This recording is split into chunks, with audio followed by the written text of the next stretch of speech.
تاریخ میں 4 رمضان المبارک کا دن کئی اہم واقعات کا حامل ہے۔ ان میں جو نمایاں واقعات پیش آئے ان میں حضرت حمزہ رضی اللہ تعالیٰ عنہ کی قیادت میں مسلمانوں کے پہلے دستے کی روانگی، انطاکیہ شہر کا صلیبیوں سے واپس لیا جانا، مصری فوج کے کمانڈر ایمن عرابی کی معزولی اور مصری قومی رہنما مصطفیٰ کامل کی پیدائش شامل ہے۔ ہم ان چاروں واقعات کا کچھ مختصر جائزہ لیتے ہیں۔ پہلا دستہ اور پرچم۔ ہجرت کے پہلے سال 4 رمضان المبارک کو رسول اللہ صلی اللہ علیہ وسلم نے اللہ کے راستے میں لڑنے کے لیے 30 مہاجرین پر مشتمل پہلا دستہ روانہ کیا۔ پہلی مرتبہ اسلامی پرچم بلند ہوا جس کا رنگ سفید تھا۔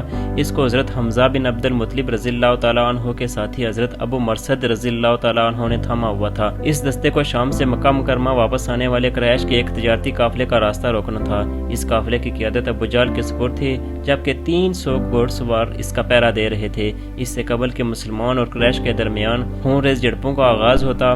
جوہینہ قبیلے کے بڑے مائدین نے امن کے وساطت کار کے طور پر مداخلت کر دی۔ اس دوران ان مائدین نے فریقین کے ساتھ براہ راست بات چیت کے کئی دور منعقد کیے اور بالآخر اپنی پرامن کوششوں میں کامیاب ہو گئے۔ اس طرح فریقین بنا لڑائی کے اپنے مقام پر واپس چلے گئے۔ کفار کے کیمپ پر اس سریہ کا بہت برا اثر پڑا اور قریش کے لوگوں کے دلوں پر ایک رعب بیٹھ گیا۔ دوسری جانب مسلمانوں پر اس کے مثبت اثرات مرتب ہوئے۔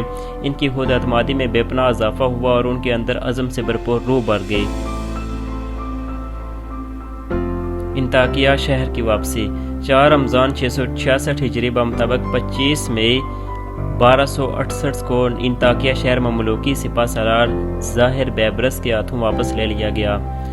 موجودہ ترکی کے اس شہر کو خلیفہ دوم حضرت عمر رضی اللہ تعالیٰ عنہ کے دور میں معرکہ یرموک کے بعد فتح کیا گیا تھا۔ اس معرکے کی قیادت صحابی رسول حضرت عبیدہ بن جراح رضی اللہ تعالیٰ عنہ نے کی تھی۔ انطاکیہ 491 ہجری تک مسلمانوں کے زیر کنٹرول رہا۔ بعد ازاں اسلامی ریاست پر صلیبی یلغار کا آغاز ہوا تو یہ پہلا شہر تھا جو صلیبیوں کے قبضے میں گیا۔ انطاکیہ شہر تقریباً 170 برس صلیبیوں کے قبضے میں رہا، یہاں تک کہ 658 ہجری میں ظاہر بیبرس نے مملوکی سلطنت سنبھالی۔ مصر کے اقتدار کار سنبھالتے ہی بیبرس نے صلیبیوں کے خلاف عسکری کوششوں کا آغاز کیا۔ اس نے انطاکیہ پر بھرپور حملہ کیا اور اس کو فتح کر لیا۔ اس طرح یہ تاریخی شہر ایک مرتبہ پھر مسلمانوں کے پاس آ گیا۔ مصطفیٰ کامل کی پیدائش۔ سن 1874 میں 4 رمضان کو مصری قومی رہنما مصطفیٰ کامل کی پیدائش ہوئی۔ ان کے والد نے جو مصری فوج میں افسر تھے بچپن سے ہی کامل کے اندر حب الوطنی کا بیج بو دیا۔ مصطفیٰ کامل 1891 میں قانون کی تعلیم حاصل کرنے کے لیے ایک موقر ادارے میں داخل ہوئے۔ اس دوران انہیں فرانسیسی زبان میں بھی مہارت حاصل کر لی۔ 1893 میں کامل مصر سے کوچ کر گئے اور فرانس میں قانون کی درسگاہ سے اپنی تعلیم مکمل کی۔ اس دوران انہوں نے ایک اسٹیج ڈرامہ فتح اندلس تحریر کیا جو پہلا مصری اسٹیج ڈرامہ شمار کیا جاتا ہے۔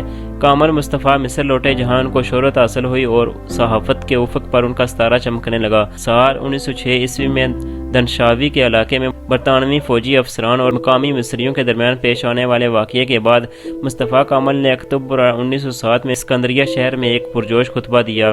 اس خطبے میں انہوں نے الحزب الوطنی المصری کے نام سے ایک جماعت بنانے کا اعلان کیا۔ جماعت کا سیاسی پروگرام کئی امور پر مشتمل تھا جن میں مصر کی خود مختاری کا مطالبہ، حکومت پر پارلیمانی نگرانی کا ضامن عائن، تعلیم کو عام کرنا اور قومی شعور کی آگاہی پھیلانا اہم ترین امور تھے۔ مصطفیٰ کامل 10 فروری 1908 کو 34 برس کی عمر میں فوت ہو گئے۔